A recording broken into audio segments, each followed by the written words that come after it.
Salut à tous, j'espère que vous allez bien. On se retrouve aujourd'hui pour une petite market update. Donc là on est sur BTC, hier on était dans cette zone, on était le 18. Donc on était dans cette zone, quand on a fait la market update on était exactement dans cette zone là, d'accord. On avait marqué avec une alerte l'OB qui était ici, je crois qu'il est en 15 minutes il me semble. Ouais c'est ça, c'était l'OB 15 minutes ici, d'accord, qui avait pris la liquidité précédente, donc c'était un OB plus que valide. Et ben, au millimètre près, on n'a pas fait sonner mon alerte. Du coup, j'ai pas vu au moment où il est revenu test qu'il y avait le play et du coup, je l'ai pas pris parce que mon alerte s'est pas déclenchée. Donc, petite note, toujours mettre son alerte un peu en dessous de la zone intéressante de façon à ce qu'elle se déclenche bien. Et comme ça évite de louper ce genre de move. Surtout qu'en plus, on l'avait prévu. Mais bon, c'est pas grave, les mecs. Donc, ce qu'on va regarder aujourd'hui, vite fait, ça va être la structure hein, du BTC, vraiment, la structure. Donc, actuellement, euh, le move qui a start de là-haut, son bottom le plus bas, il est ici, d'accord?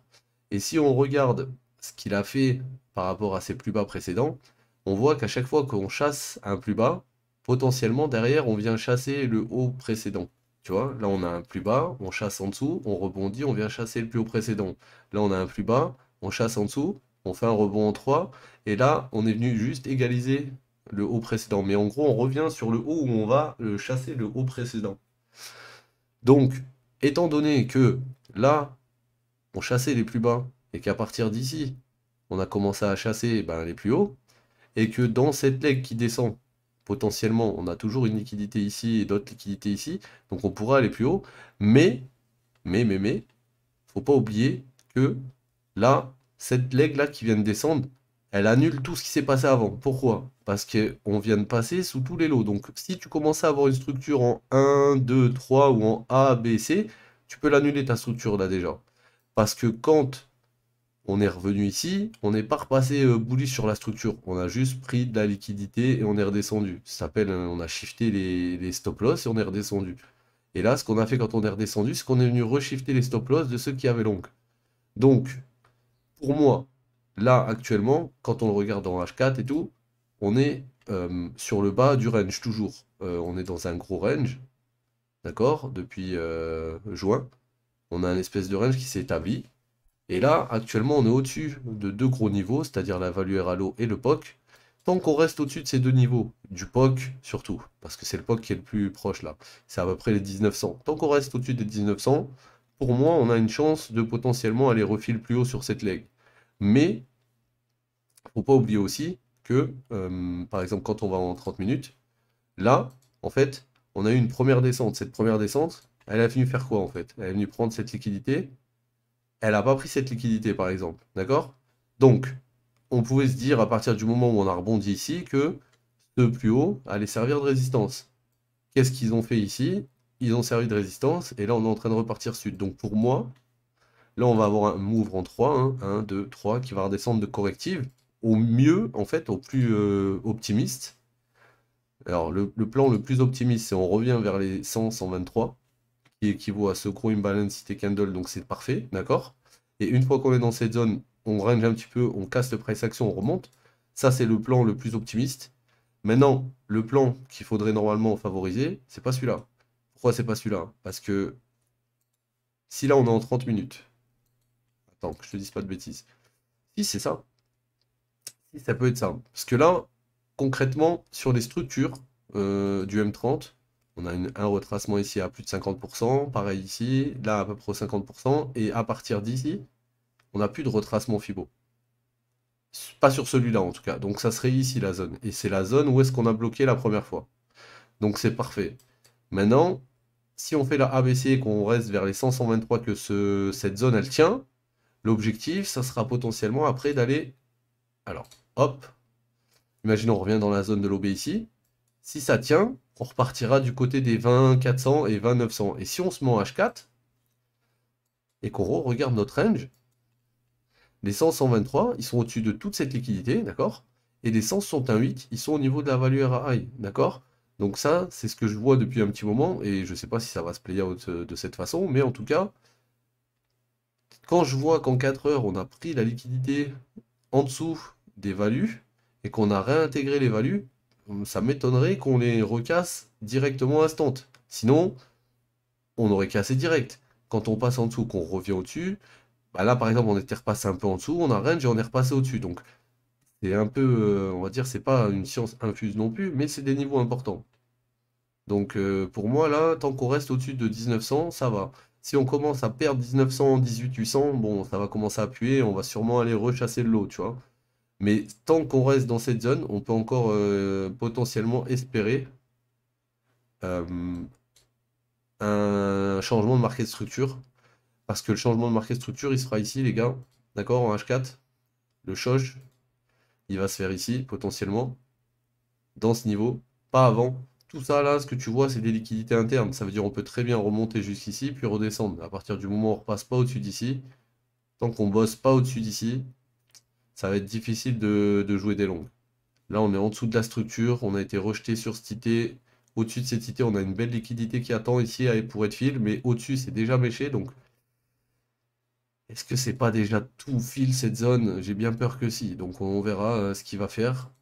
En tout cas, là, ce que je vois sur le BTC, court terme, c'est une ABC, hein. On l'avait vu en stream hier après la vidéo que je vous avais faite. Vous avez dit il y a deux possibilités. Vous avez dit soit, vu qu'on est en train de rebondir, soit ici, là, dans cette zone, on casse au-dessus, vraiment, on bosse, c'est-à-dire on fait un break de structure. Et là, à ce moment-là, tu valides le bas de ta 2 ou de ta B ici, d'accord? Et on continue de monter, et on aurait mis notre Fibo de cette façon, et on aurait été chercher les 100, 123 beaucoup plus haut, du coup. Mais vu qu'on a été rejeté dans le top, potentiellement, cette, euh, cette A qui a commencé ici, elle doit corriger en 3 moves normalement. Et ces 3 moves, ils auraient pu être là et on aurait pu remonter. Mais le problème, c'est que c'est ça de 3 moves. Vu que là, on a recassé Bearish, on a encore un move qui attend là. D'accord? Donc ça veut dire que potentiellement, on va revenir dans la zone des 100, 123. Et si ça tient, comme je te dis, derrière, on ira au 100, 123 de toute la figure. Et ça, c'est parce qu'au final, dans ta tendance qui descend, donc là, tu as un boss, d'accord? Parce qu'on a cassé la structure.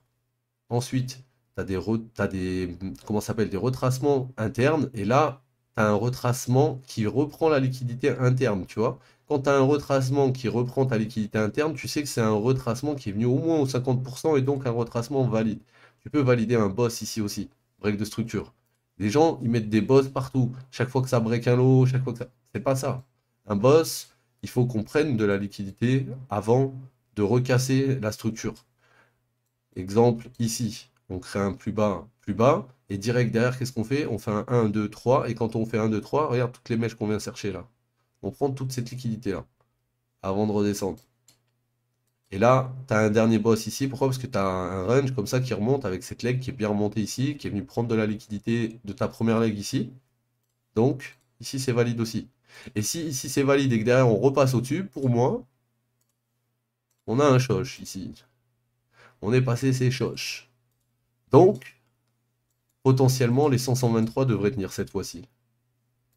À voir si on se fait avaler encore une fois. Mais dans le cas où on ne serait pas avalé, et on serait peut-être dans un cas comme celui-ci, d'accord? À faire une ABC comme ça en 3, ben, on va voir déjà si ce mouvement il sera allé au 100-123 ou pas du tout. Bah, déjà, il n'a pas été au... Ouais, il a été, mais pas du tout en fait. Non, parce que là, la zone, elle est là.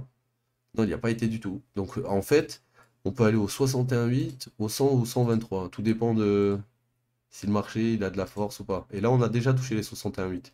Et on a eu un rebond. Mais ce rebond, il n'est pas repassé au-dessus de ce high. Donc, on a été rejeté. Pour moi, on va plus bas.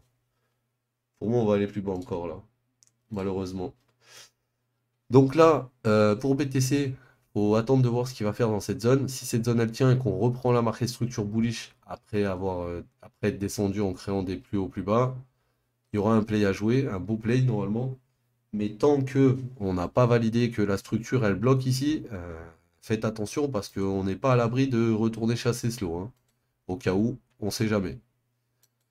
Donc vas-y, ça c'était pour la petite cover de BTC. Il y avait quoi qu'on avait regardé hier? On avait regardé aussi Euro AUD, on avait regardé aussi Euro USD. On va faire Euro AUD aujourd'hui parce que je pense qu'il peut y avoir encore un move à jouer sur celui-ci.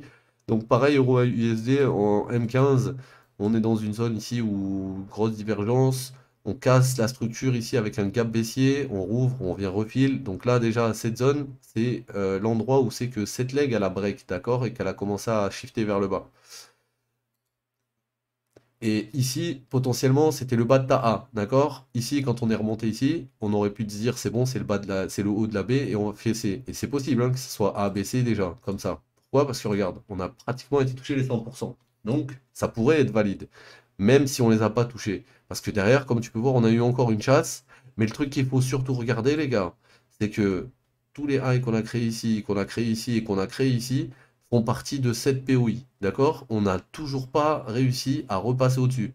Donc pour moi, à chaque fois on prend de la liquidité. Donc là, on a liquidité externe. Donc c'était deux points les extrêmes, d'accord? On remonte proche de ta zone d'intérêt, on revient une première fois, on ne va pas exactement la toucher, on redescend un peu, on prend la liquidité ici, on remonte, on vient dedans, on prend la liquidité des highs précédents, et là derrière on redescend et on prend la liquidité d'ici aussi. D'accord? Donc à partir du moment où on a pris la liquidité d'ici, on remonte. Et là, par contre, quand on remonte, on a un break de structure ici. D'accord? Donc potentiellement, si là, on a eu un boss, parce que là, on considère que cette POI, elle est file maintenant. D'accord? La case bleue, elle est file.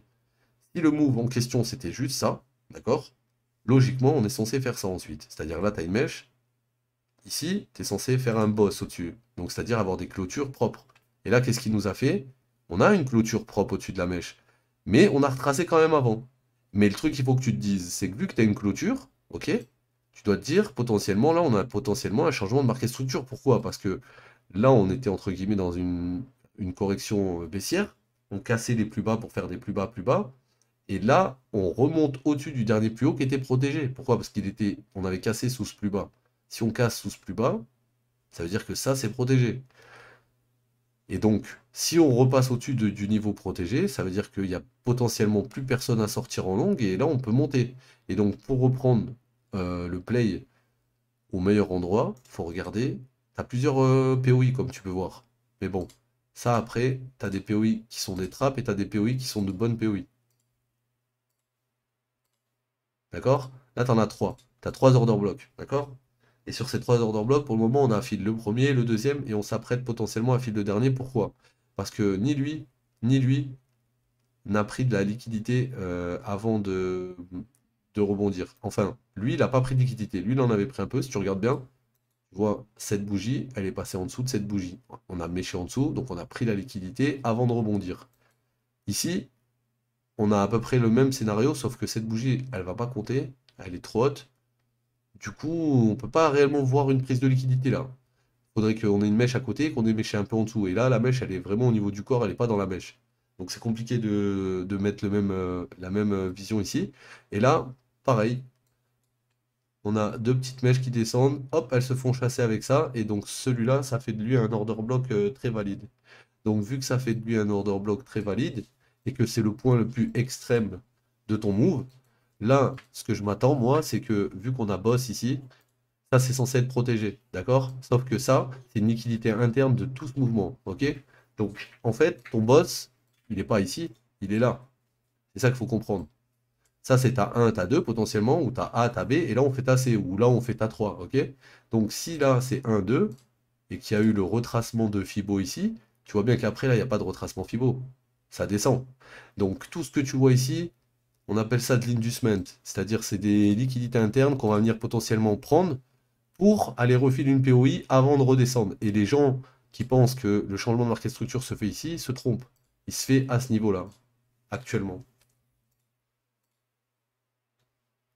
Parce que ta structure, elle a retracé plus de 50% ici. Et à aucun moment, à partir d'ici, on est revenu aux 50% plus. Là, on commence à rentrer dans une zone intéressante où les gens vont commencer à short tout doucement. Parce qu'on a touché le niveau des 50 et comme tu peux voir, on a eu un rejet. Mais vu ce qu'il a créé ici, c'est toujours pattern bullish, tu vois. Donc, cet order block, est-ce qu'il a pris la liquidité? Non, il n'est pas bon. Par contre, on voit que cette IT candle, cette imbalance, regarde l'imbalance. Il a méché où? Sous l'IT. Donc il y a une prise de liquidité avant de créer cette imbalance. Donc potentiellement, c'est cette zone qui va être intéressante. La partie du imbalance qui n'est pas méchée. D'accord? Et le fait de prendre ces lots, ça fait pas non plus un break de structure. Parce que ça, c'est un lot interne de ce mouvement. Et ça, c'est un lot encore interne. Et normalement, on va repush encore une fois avant de refaire la correction complète. Mais ça, après, c'est jamais parfait à 100%. Mais voilà, il faut juste bien comprendre où sont les liquidités internes et externes et comprendre où c'est que tu as des vrais breaks de structure. Là, par exemple, il y a des gens, ils vont mettre des boss. Ils vont mettre un boss ici, un boss ici, un boss ici, un boss ici. Et dès qu'ils vont voir le break d'ici, ils vont se dire c'est bon, on repart bullish. Sauf que non, non en fait. On peut très bien venir refiler juste cette IT candle là et redescendre plus bas. En fait, il faudrait regarder les POI qui sont ici. Est-ce qu'elles ont pris une liquidité? Là, on a deux mèches égales et ensuite une mèche plus basse. Donc ici, c'est pas une bonne zone. Maintenant, si on regarde après, ici, on a plusieurs. Là, on a un gros gap à aller fil. Et là, pareil, cet imbalance, il est venu mêcher au-dessus de cette mèche. Cette IT, elle est venue prendre la liquidité de toutes ces mèches précédentes. Donc, toute cette zone-là, elle est hardcore là. Ici, c'est peut-être juste un trap. On va peut-être juste refiler cette zone comme on vient de faire. On vient mêcher, on redescend un peu dans cette idée ici bullish et hop, on vient casser ce high. C'est possible ça.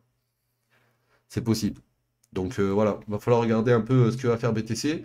Donc aujourd'hui, c'était plus focus sur, ben, on va dire un peu BTC et aussi Euro USD, mais lui, il faut le focus, je pense. Bah, pour moi, il devait descendre ici, d'accord?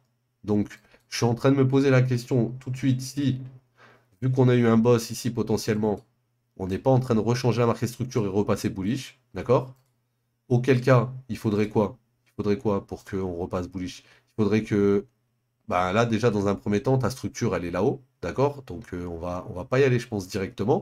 On va sûrement dip dans cette structure, dans cette IT. Et si cette IT nous refait partir, par exemple, si on trouve un top, on commence à redescendre, et bien ce top, faudra le casser pour changer ta market structure. Si on casse, tu auras un retracement pour rentrer et on ira plus haut qu'ici après. Par contre, si on commence à recasser ici, je pense que l'OTE de base que j'avais tracé comme ça, elle est toujours valide et on va sûrement descendre en bas, hein, tout slow. Ou soit sur les 68 négatives, soit sur les 100%, et du coup on prendrait la liquidité de tout ça en plus et même de eux. C'est clairement probable. Donc là, pour aujourd'hui, sur lui, on regarde si ici il y a une réaction bullish. Si on a une réaction bullish d'ici, que ça commence à partir, tant mieux. On prendra le retracement sur l'OB le plus extrême de la leg. Et si c'est pas le cas et que ça casse en dessous, bah, il y aura un retracement. Pareil, quand on va passer sous slow, on va sûrement passer en dessous, retracer tout ce mouvement et puis aller refiler tout ce qu'il y a à refiler. Ok les gars? Donc voilà, c'était la petite market update d'aujourd'hui. Elle a duré un peu plus longtemps que d'habitude. J'espère que vous ne serez pas endormis pendant la vidéo. Et vas-y, je vous dis à demain l'équipe. Ciao tout le monde.